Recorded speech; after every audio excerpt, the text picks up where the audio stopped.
Seja bem-vindo a mais um vídeo do canal Assim Diz a Palavra. Eu me chamo Luiz e hoje nós vamos montar mais um esboço de pregação passo a passo, baseado em Atos capítulo 2. Então, se você ainda não é inscrito e deseja novos esboços de pregação com dicas práticas, como elaborar um esboço passo a passo, sempre de forma gratuita, se inscreva. O meu objetivo é te ajudar a interpretar melhor a palavra de Deus e entender como aplicar de forma prática para aqueles que estão te ouvindo. Vamos lá. O texto base, Atos capítulo 2, versículo 2, diz assim: Veio do céu um som como de um vento veemente e impetuoso, e encheu toda a casa em que estavam assentados. Um ponto importante que nós precisamos entender é que esse texto base, ele não serve apenas para a gente falar e depois nunca mais voltar nele. Nós podemos desenvolvê-lo, como por exemplo, aqui vai dizer que esse som, ele veio do céu. Então nós temos a certeza que todo o acontecimento é o propósito de Deus. Então este som veemente, impetuoso que toma toda essa casa e enche é algo que vem de Deus.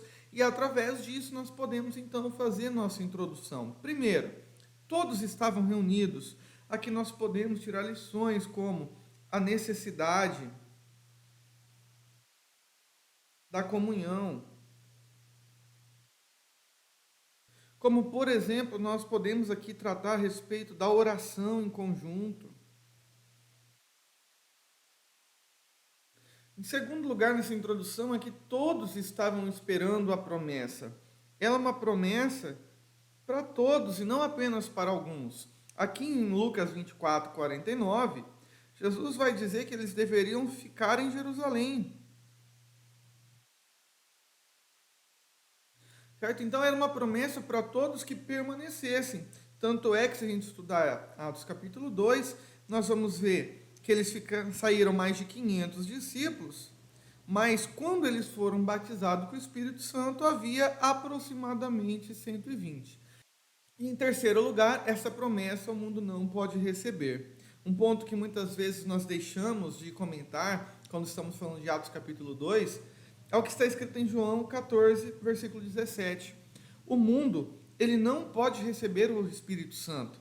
Então é uma promessa apenas para quem tem Jesus, Senhor e Salvador da sua vida. Não é para todas as pessoas o batismo com o Espírito Santo, mas é para aqueles que creem e aceitam a Jesus como Senhor e único Salvador da sua vida. Baseado nessa introdução, nós podemos então tirar algumas lições práticas, assim sempre como temos feito aqui no canal. Primeira lição: ser batizado com o Espírito Santo, ela é uma promessa para os nossos dias.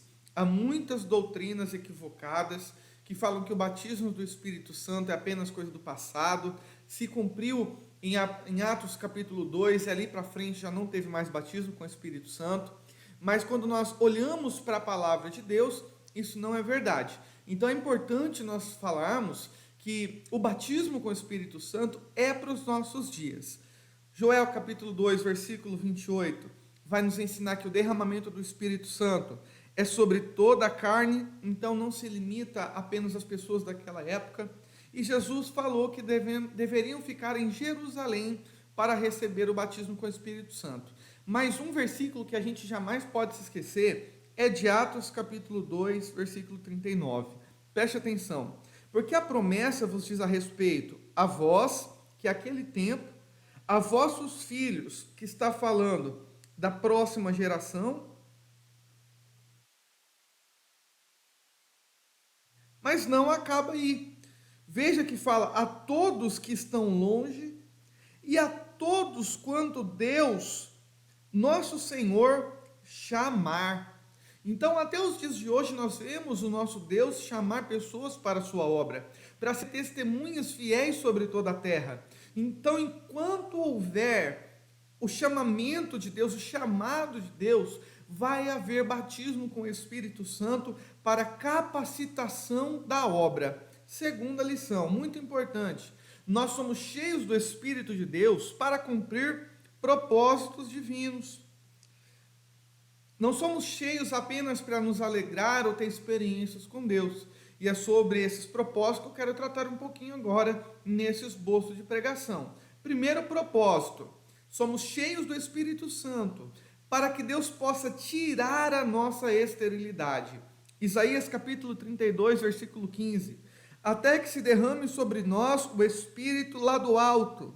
Veja que é a mesma coisa de Atos 2:2, que fala que veio do céu. Então o deserto se tornará em campo fértil. Isso é, aonde havia morte, sequidão, esterilidade, agora existe um campo fértil, frutífero, cheio de vida, porque o Espírito de Deus, ele desce sobre a vida de alguém para arrancar toda a esterilidade.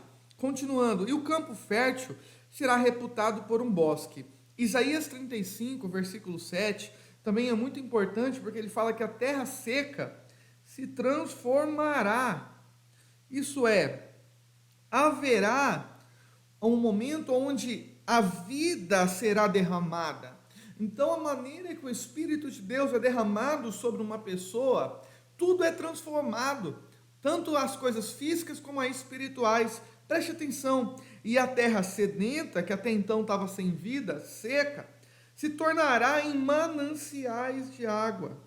É a mesma promessa que Jesus fez em João capítulo 4 para a mulher samaritana, quando ela estava tirando água, onde Jesus fala: se eu lhe der de beber dessa água, jamais você voltará a ter sede. Veja que fala, e nas habitações em que jaziam os chacais, esses chacais é uma tipologia de demônios. Ora haverá ervas em canas e juncos. Isso é, haverá uma transformação. E essa transformação vai tirar a esterilidade. Porque o nosso Deus, ele derrama o seu Espírito para tirar tudo aquilo que não produz em nossa vida. Segundo propósito, é para aumentar a nossa intimidade com Deus. Ezequiel 39, versículo 29 diz assim: não esconderei mais, nem esconderei mais a minha face deles. Veja que por um tempo Deus estava se ocultando. Deus estava impedindo que o ser humano, naquele período de pecado, de falta de perdão, de falta de busca, um tempo de rebelião, se chegasse diante dele. Mas olha o que o texto diz: quando eu houver derramado o meu Espírito sobre a casa de Israel, diz o Senhor Jeová. Então, quando o Espírito for derramado, não haverá mais Deus escondendo o rosto, porque o Espírito Santo, ele vai fazer o ministério de nos convencer do pecado, da justiça e do juízo. E a maneira que nós nos arrependemos, nosso Deus, ele permite nós termos uma intimidade com ele. A face do Senhor, ela é revelada. Isso é, a intimidade com o Senhor fica mais fácil, fica mais acessível, porque o nosso Deus tem prazer no relacionamento. Terceiro propósito, somos cheios do Espírito Santo para gerar em nós obediência à palavra de Deus. Não adianta, irmãos, a gente achar que pessoas que falam, sou cheio do Espírito Santo, mas não obedece a palavra. Sou cheio do Espírito Santo, mas vive na prática do pecado. Sou cheio do Espírito Santo, mas eu faço da minha vida aquilo que eu quero. Isso não é ser cheio do Espírito Santo. Ezequiel capítulo 36, versículo 27 diz que porei dentro de vós o meu Espírito e farei que andeis os meus estatutos. Isso é, uma das marcas de sermos cheios do Espírito de Deus é a obediência à palavra, é a prática da palavra de Deus na nossa vida. Assim como nós podemos ver em Mateus capítulo 7, a partir do versículo 24, onde Jesus vai estar falando que aquele que ouve a palavra e pratica, ela é semelhante a uma pessoa que constrói a sua casa sobre a rocha, que suporta todas as tempestades da vida.